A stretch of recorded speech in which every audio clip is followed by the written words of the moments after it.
Prepare to be astounded and amazed. These are the introductory incantations that an illusionist, a prestidigitator, or a magician, if you would, might present to prepare his audience to witness wonder, gaze upon sights unseen, delve into dark secrets and mysteries, and experience revelations of ominous power. And since 2700 BC, in Egypt, these stage performers have stunned audiences with nothing more than garden variety public relations. I am very sorry, but there are no real magic words or magic deeds. It's simply a process that engages susceptible human psychology. And the best showman of all, P.T. Barnum, reminded us that there is indeed a sucker born every day. But once you move beyond the introductory pattern, a stage illusionist will lead you through 3 essential stages for a perfect magic trick, beginning with what magicians call the pledge, where he produces something from thin air. Magic, hocus pocus, dominocus, a la peanut butter sandwiches. You are at once amazed, and a curiosity creates an insatiable appetite for more. Having drawn the audience in, the practiced magician will proceed to the turn, where with magical words of misdirection and gestures of sleight of hand, trap doors, smoke and mirrors, and other mechanical devices, he will transform something very ordinary into something extraordinary, like making a commonplace object or even an elephant disappear. An illusion mastered by the Chinese as far back as 206 BC. The Chinese who had been honing the arts since 1600 BC. But any magician, well prepared, can produce what appears like something from nothing. And there are perhaps 1 million easy-to-do perform tricks that an impressionable child could purchase in a magic shop. Why, back in the Dark Ages, magic was only an entertainment for highly impressionable children, easily fooled. And any well-prepared magician can take that object and make it vanish into thin air, which is perhaps the reason that around the Middle Ages, magical arts became associated with the occult, witchcraft, and dark arts. But only the greatest magicians, fully prepared, can take that extraordinary object that arose from nowhere and that suddenly vanished without a trace, as if it were all a mystical dream, and then attempting the truly extraordinary, make it materialize again. Something like a novel coronavirus that suddenly materialized from nowhere in central China, extraordinarily developed into a pandemic pathogen threatening the world, and that now, according to the official reports from state-controlled media in Beijing, has almost entirely disappeared in China.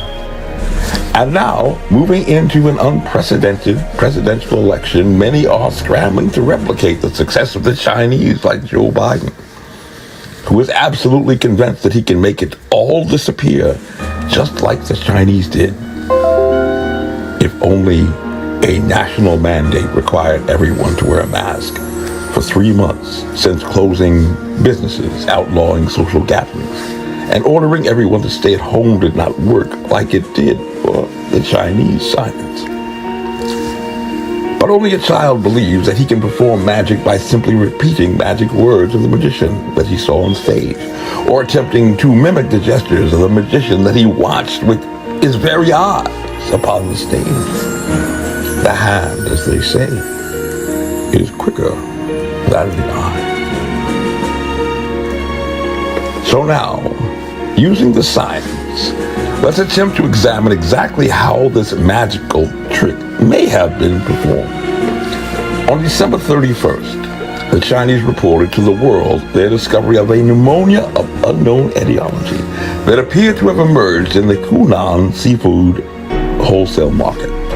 A wet market the size of 9 American football fields, primarily an indoor venue, but at which only a total of 27 persons were infected.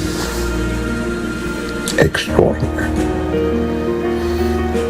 By January 14th, the Chinese had only a total of 41 laboratory-confirmed cases, from which they were able to conclude that there appeared to be evidence to support a medical determination that the disease was being transmitted from person to person, but only amongst families residing in close quarters for extended periods of time. On February 24, after a 2-week extensive study of over 55,000 cases, the World Health Organization still could not definitively conclude that a novel coronavirus was being transmitted by droplets from person to person, breathed, during, talking, sneezing, and coughing. Because tracer contacts found less than 5% of secondary infections. And because once again, infections spread appeared to be driven by families living in close connection for extended periods, primarily farmers, in the 42nd largest city in the world, and exacerbated by the draconian lockdown orders. Around the same time, the Centers for Disease Control examined a cluster of outbreaks that occurred aboard luxury cruise ships like the Princess Diamond, which set sail from the port of Yokohama, Japan, and where despite a quarantine immediately implemented, infections continued to rise for an extended period, finding the highest incidence of infection, ironically, among American passengers. And while observing simply these facts in isolation, it may be rather simple to conclude that the infected persons naturally infected one another in close connection with one another for extended periods of time. There still arises just one problem. How on earth did the pathogen arrive there in the first place? Someone had to bring it to the farmhouses in China, and someone had to bring it to the cabins of the passengers aboard cruise ships. And why, only after extended interactions, did this extraordinary pathogen only produce effects upon them?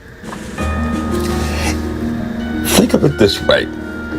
If a fire were to break out in a farmhouse or in a cruise ship cabin, the natural inclination is not to conclude that the occupants burned one another, because the fire, like in a stage illusion, captures our eyes and our imaginations, leading us to what appears to be a plausible and likely conclusion. But if a disease were to break out, our natural inclination is to conclude that an infected person would have to have caused the other persons to be infected, and scientists call that person the index case, as is found in the Skagit County choir rehearsal that many state governors like Ralph Northam have used in courts to close churches before Easter. But for a moment, imagine yourself as a magician, producing the grandest illusion in the world. Isn't that exactly what you would want your audience to think? My name is Major Mike Webb, and I am running for U.S. Congress with liberty, honor, and excellence. By God, we shall make America great again. Honest.